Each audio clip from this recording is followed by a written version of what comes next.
everyone, welcome back to the channel. This week, our topic is on memes and how they're related to language.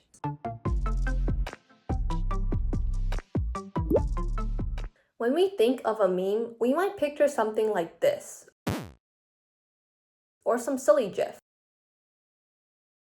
A meme is actually any significant cultural information defined as a unit that is communicated through repetitive imitation. If we think of the word phoneme or morpheme, all these ems that are the smallest unit of something, memes as a word somehow makes sense. This means that it's not limited to a visual or image. It can be practices, ideas, or even dance steps. The term was first coined by biologist Richard Dawkins, who proposed this idea based on a gene. He called it a selfish gene because memes control their own function and timeline of reproduction and reduplication. The connection with language is that memes are a representation of descriptive grammar, or how language is actually spoken, as opposed to how it should. For example, in a lot of memes, we see zero copula where the helping verbs like be are omitted. We can understand and see memes in both theoretical and applied linguistics. In other words, we see it in the grammar and structure of language, but also in other fields where language is used.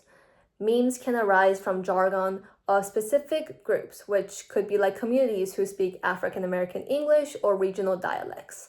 They show how language evolves by age, culture, etc. Memes are like a system of communication themselves. It reflects how digital communication works. We can gauge our social distance and level of relationship with someone. If we send more memes to someone, it shows that we're solidifying and building our relationship with them. Eventually, memes can become more abstract and arbitrary.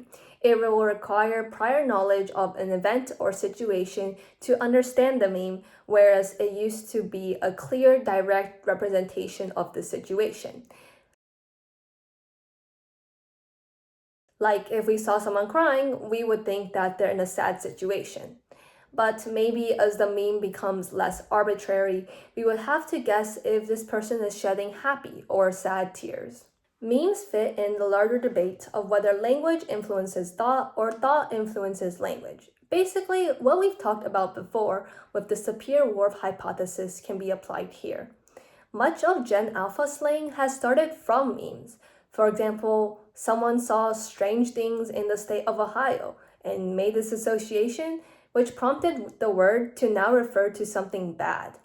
And if all these kids speak like this as a language, then they'll start to be socially accepted by this community and form an identity with association of these memes and the language.